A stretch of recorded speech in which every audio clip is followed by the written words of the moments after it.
So we will be using the software, okay, which is called Tektronix Signal VU PC, and using that software, I will actually show as to how we can go about and get the signals processed. Okay, so this is your icon that you will have to click. So once you click, this is what you would see.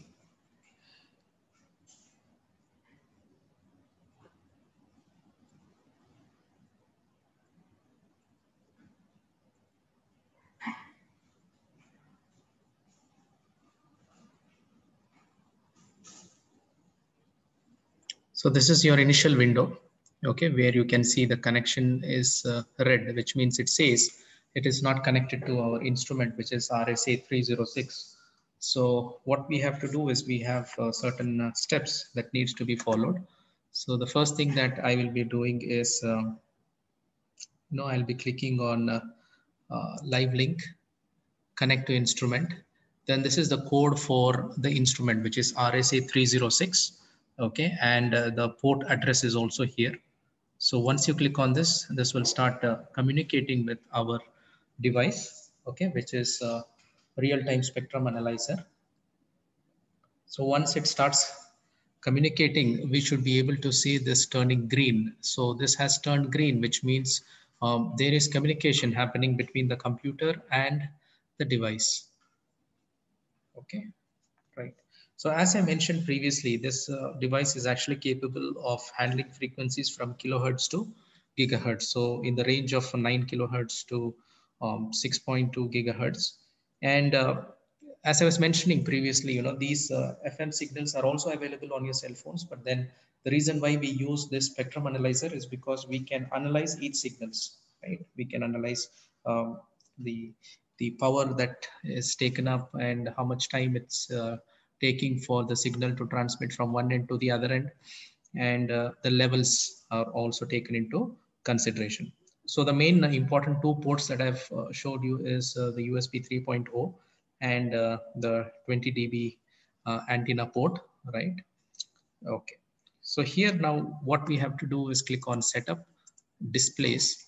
So you have a whole set of options here, which you will be using in order to view the signals, right? Okay. So here you can select analog modulation, and then you can click on FM.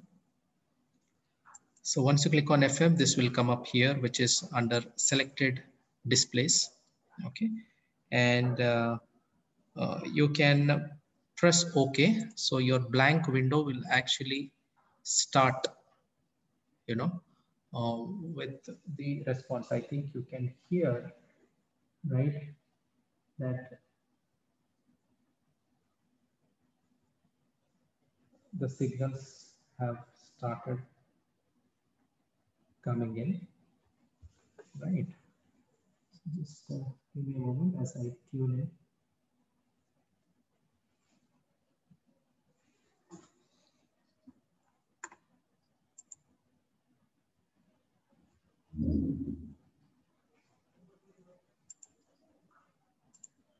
So here you can even see that you have minus 30 dBm, which is a standard that we will be using.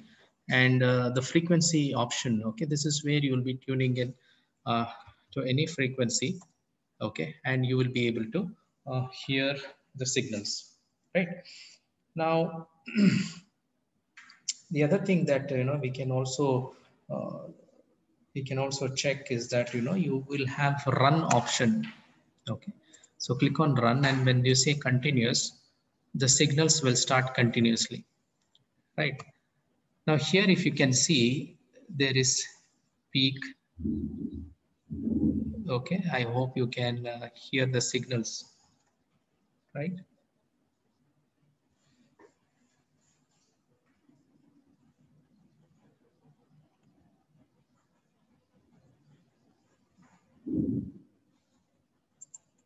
Can also try changing.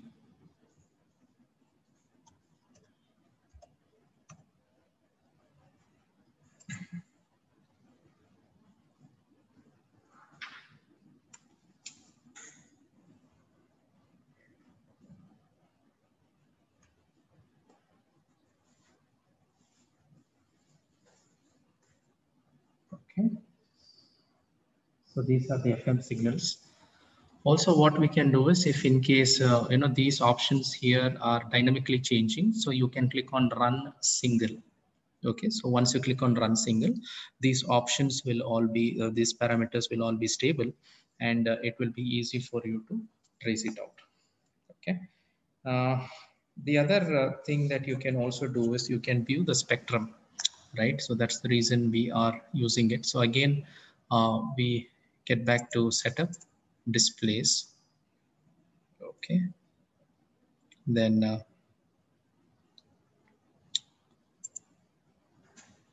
we can get into measurements. Okay. Under measurements, general signal. Then here we can also click on spectrum. Okay. Double click on it. So it comes here. Similarly, I would like to see something with regards to frequency versus time, and probably the spectrogram. Okay, so all these options, once you double click, these will come down, and when you click OK, okay, you should be able to see these signals. Now this should be in continuous mode. Okay, now since it's in single, you will not be able to see these values in dynamic, so it should be in continuous mode. Okay, so you can see that these signals have started, and the spectrum has also started, right? You can see the signals, and you will be able to see a lot of values. Okay, as I mentioned, okay, you will have a lot of values where you can actually check what is the center frequency, the start frequency, the stop frequency, then how much step size that you are going to give. Okay, then similarly you have in your spectrogram, you have something called RBW, which is nothing but your resolution bandwidth.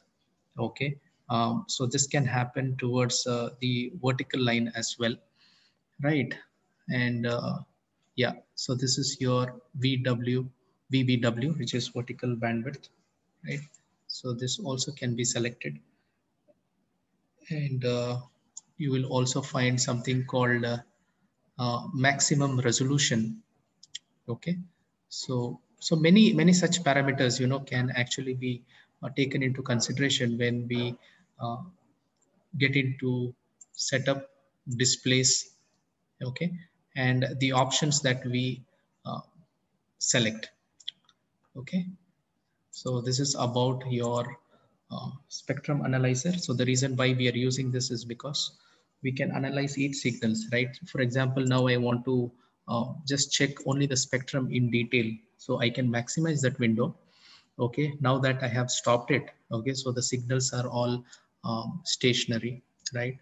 And I can actually click on run, so you can see that the signals are all dynamic, right?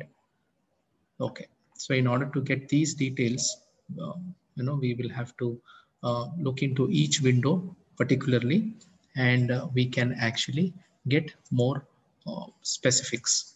Similarly, your spectrogram, right? When you maximize, you can see a lot of data here, how many times per division, then what is your RBW, then VBW, then your center frequency, okay, your bandwidth. You have a lot of options to look into, a lot of options to actually monitor.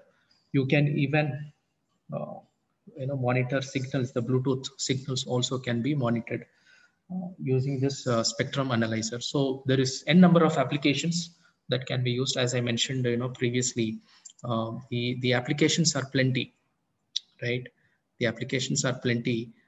The only thing is how best we make use of these, right? I have just mentioned that it is used for academic purpose, but in academic purpose, you can even use it for projects. You can use for analyzing various signals, right? And it can be used for the purpose of maintenance, installation, and repair in various factories involved in telecommunications, right? So ultimately what we are doing is, if you can see this block diagram, right? The signals can be displayed using an LCD or CRT display. But right now, since we are using a laptop, right? So those signals are directly seen on our laptop screen, right? Okay. So all this we had seen as to how it comes into, and few more parameters that you can actually look into is there are about 27 spectrum and signal analysis that can be done.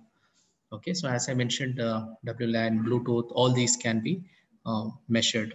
Okay, then this happens in real time. Okay, these are real time signals.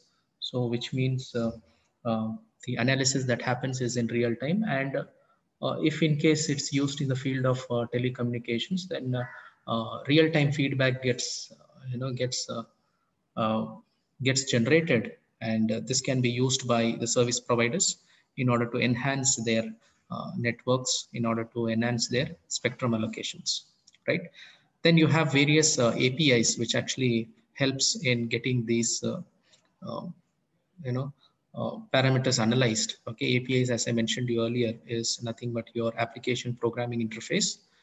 And still, if you want to get into a lot of details, you can actually install the toolbox in your MATLAB, and various other parameters can be analyzed. Okay, thank you.